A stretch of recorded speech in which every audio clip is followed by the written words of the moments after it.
Michael Jackson movie, Michael, is now in theaters. The long-awaited music biopic of the very talented and late artist Michael Jackson. This movie is going to make a lot of money. This has been long awaited, I think. You know, the previews, the trailers were coming out earlier in the year, late 25, and this was highly anticipated. And despite the fact that I don't think the trailers look necessarily good, I knew this was going to be something that was kind of can't miss. So let me go through the movie, and I'll give you my thoughts, because I have a lot of them, I think. So overall, this movie follows Michael Jackson starting in childhood up until basically up until the final performance of the Victory Tour, the Jackson's Victory Tour performance in Los Angeles. Which, if you're a Michael Jackson person, or even if you're just familiar with pop culture, you know that might be a bit of a short window to view the life of Michael Jackson through. Let me get the pros of the movie out of the way, because despite the fact that I am one of the biggest haters of the music biopic, I am one of Bohemian Rhapsody's biggest haters. Let me get the pros out of the way. Jaafar Jackson is kind of incredible in this movie. He is the real life nephew of Michael Jackson, and it's a bit uncanny how good of a performance he's giving. Now, yes, he is kind of just doing a Michael Jackson impersonation, but I'm not sure I've seen anyone do it as well as Jaafar Jackson has done it.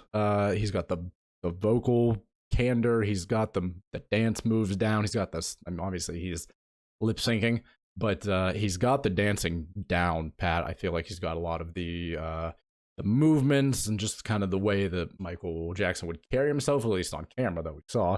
I thought was really well done. And obviously, the music in the movie is written and performed by Michael Jackson, and that music is quite good. You can't deny it. It is the music biopic's biggest hurdle to clear always. It's normally a dog shit movie compared with some of the greatest songs you've ever heard and some of the greatest, performances you've ever seen in your life. And yeah, when Michael Jackson is, on the set of the Thriller music video and is giving instructions to the dancers and, bringing together Bloods and Crips whenever he's choreographing the Beat It music video. And it's pretty electric. I can't deny it. And he's singing Billie Jean on stage, and, however many hundreds of thousands of people are singing and dancing along with it. I mean, I'll give the movie some props. It captures it quite well, I think. I was never the biggest Michael Jackson fan, but I can't deny the music. It's quite impressive. And when you hear it in a loud theater, it's definitely triumphant. All right, well, those are the pros. Let's get into the real nonsense that I see with this movie. The music biopic problems. The glaring one for me in this, there's two glaring ones. Let's start with the less controversial one, we'll say. Number one, there are no real characters in this movie. There is Michael Jackson. Perhaps you've heard of him. And then there's everyone else. Which, okay, sure, if you're making a Michael Jackson biopic, maybe that's the point. The problem is, this is a 2-hour movie, and I don't think another Jackson brother is mentioned by name in this movie. They're just around the whole time. Michael Jackson's mother, don't know her name. Colman Domingo, who plays Michael Jackson's dad, you hear his name because he's quite an important figure in the story. Colman Domingo is quite terrible in this movie, I think. It is a comically bad performance, so one note, so silly, just really below what I would hold Colman Domingo to in terms of standards. Just not very good at all.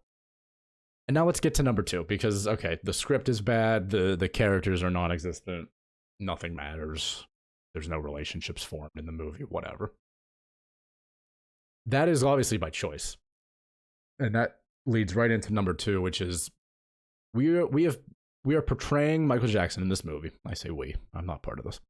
Michael Jackson is portrayed as this gifted, talented savant as a child, as a teenager, as a young adult, and all these things are true. Clearly, he's portrayed as this gifted, talented savant who never did anything wrong and is purely a victim who never had a real childhood and is just lonely. And that is quite problematic, especially in today's day and age with what we do know about Michael Jackson after all of the accusations and incidents that have occurred. There is not one time in this movie where you are ever meant to question Michael Jackson's actions. He's never portrayed as a bad person. He's never portrayed as making a mistake in this movie. He is purely 100% portrayed as a victim, mainly the victim of his father and his harsh upbringing in terms of, his father putting together the Jackson 5 and not letting Michael have a real childhood or make real friends, which is why throughout the movie he gets various exotic pets and he calls them his friends. He doesn't call them pets. He gets mad when he says when someone calls them pets. They're not his pets, they're his friends, because he doesn't have real friends, because he never had a childhood. And all of that can be true, but it's portrayed with no nuance. We are hit over the head with the Peter Pan references. We know Michael Jackson loved Peter Pan. Neverland. Heard of it, maybe? He reads that Peter Pan book no less than 7 times throughout the movie and points to the same 4 freaking pages every time and says, "Oh, look, that's like me. This is my favorite book." It's even hit over the head that at one point, Colman Domingo's character, Jackson's father, his name is Joe. At one point, Michael literally writes Joe over Captain Hook in one of the books, in one of the pages, to prove to us, the audience, that we know that Joe is the bad guy in the story and Michael is Peter Pan who just doesn't want to grow up. Problematic. Not great. Okay. It ignores all allegations against Michael Jackson, ignores all his controversies. It shows that the drug addiction is going to start, because we see the PepsiCo commercial incident with his hair catching on fire by accident. That was quite well done, I'd say, enough. And the hints of, his body is going to eventually become addicted to painkillers, and yeah, that's going to lead down kind of a bad road, as we know in real life. But to completely remove any audience questioning of this character, and yeah, he's a real life person, but it's a movie, so he's a character. This is not a documentary. I think is incredibly insulting to not just the audience, but to anyone involved in Michael Jackson's life. Basically, it's the big overarching issue with biopics in today's day and age. And Bohemian Rhapsody is another clear example of this. It's when all creative control of this movie goes to, or at least the majority of the creative control goes to the estate of the person. The Michael Jackson estate is heavily involved in this. This movie doesn't get made without them. It doesn't get approved without them. It's so clear that whoever wrote this script, whether that be someone involved or, however many people wrote the script and put this story together, it's so clear that the directive was, this is the story you're telling of Michael. You're telling it in this time period, from his childhood to the final Victory Tour performance. All right. And we are leaving out anything that would make him seem like a bad guy. Which just as from a movie perspective, there's no stakes anymore. There's no nuance in the characters. There's no nuance in the performances, even if they are good or bad. And there's no stakes in the movie, because it's along every turn, every obstacle Michael faces, he's either facing like a mean businessman or a creative block, and then he conquers it. Like, he just does. We start to hear the song playing in the background. Oh, can't figure out what to name your album. Oh, he's watching a scary movie. Maybe I'll just call it Thriller.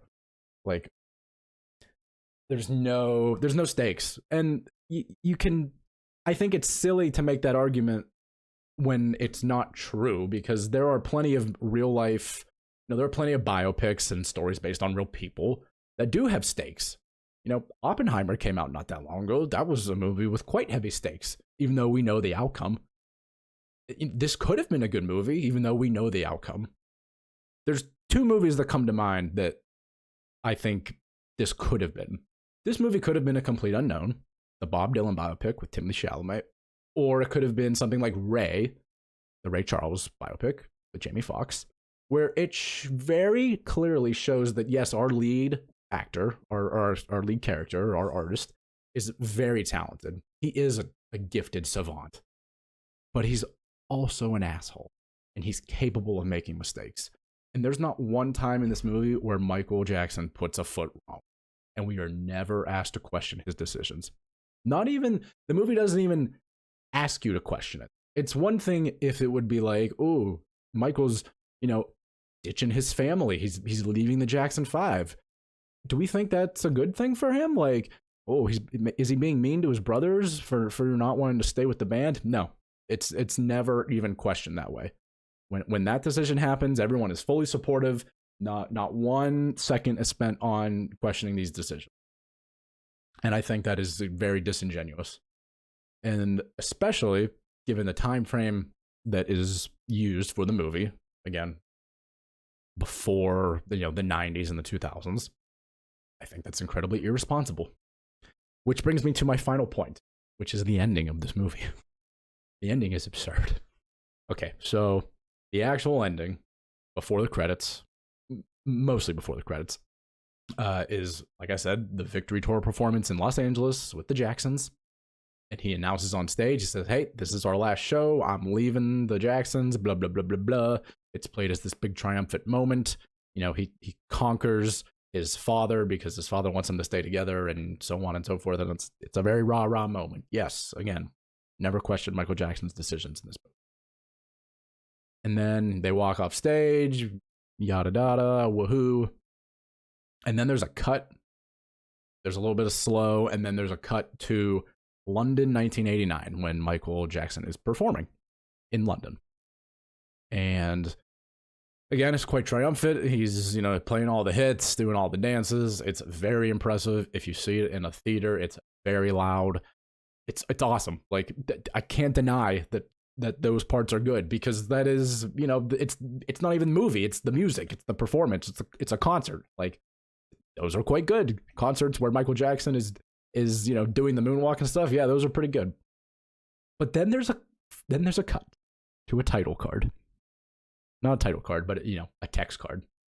And all it says is, the story continues.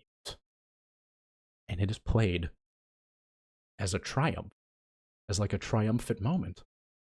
Like there's more to come. It's played with the enthusiasm of Robert Downey Jr. will return in the Avengers. What? What do you mean the story continues? It's like all downhill after this. The story continues. The story is about, failed marriages and child sexual assault allegations and drug addiction. Like, the story continues. I don't know what the thought is, because I'm telling you, it is played as a triumph. It is played as like the best is yet to come. And that's just inherently not true. I've heard Billie Jean and Thriller and Beat It already, man. Like, those are it. That's the top right there for you. And for this movie to like hint at like Michael Part 2 or something, hint at the Jackson movie that's gonna come in 3 years. Like, what? I don't understand. I've never questioned a decision like that before, I don't think, where it's so mind-boggling that, again, it's just totally ignoring any negative thing about this person, which I just don't think is like the correct thing to do. And it's a problem with all biopics. And look, obviously, I'm not saying that I need this like 4-hour like miserable cut where Michael Jackson is actually a villain or something, and I don't need a courtroom drama of his legal cases. But to ignore it to the degree that it does is astonishing. Are we really gonna, like, we're just ignoring it as a collective, I guess, is what the decision is. I just don't, I don't understand it. I don't understand it. And maybe, you know, I'm 29 years old. I didn't grow up with Michael Jackson. I was born in 1996, so, you know, his prime was before me. I never really had an affinity for him because, you know, by the time I was able to, like, recognize him and stuff, you know, he had bleached his skin white and had allegations that were no bueno, and there was the Neverland doc on Netflix. Like, I never really held him in a good light, so perhaps I'm biased, but aren't we all biased in one way or another? Strange. Very, very strange. Again, if you see this movie, and I do recommend you see this movie, I think this is something worth seeing, because, look, if you're a Michael Jackson fan, and you're, you know, you're one of these people that says Michael Jackson is so innocent, this is your movie, man. This is your 5-star masterpiece. This is your best picture winner. Because the songs and the dancing and the Jaafar Jackson performance is quite incredible. So you're going to love it. You're going to love that. And if you're a Michael Jackson hater, like true hater, I mean, maybe this isn't worth seeing if that's how you feel. But for me, someone that's more like net neutral on him, where I'm just like, I don't really, you know, I don't think I like him, but I'm quite familiar with Billie Jean and some of his other songs, and he's very good. I mean, it was interesting to learn some things about him and how he got to be Michael Jackson. But, you know, if you knew nothing about this guy, like, you'd think he was a perfect angel sent from heaven to entertain the masses. Like, there's just not one mention of allegations. There's hinting at drug addiction, which again is not his fault. Which, to be fair, is definitely not entirely his fault. I mean, the guy's head caught on fire and needed the painkiller, so, you know, fair. But I think it's a bit disgraceful to shine the light on Michael Jackson in this way, as this perfect angel who just wanted to have a real childhood. And that part may be true, but you're leaving out bigger parts of the story. And I don't think that that's appropriate. That's just me. Anyways, if you like Michael Jackson music, go see this in a loud theater. You'll certainly have fun in between the long dialogue scenes, I guess. But yeah, that's it. Thank you so much for watching, and I'll see you in the next video. Goodbye.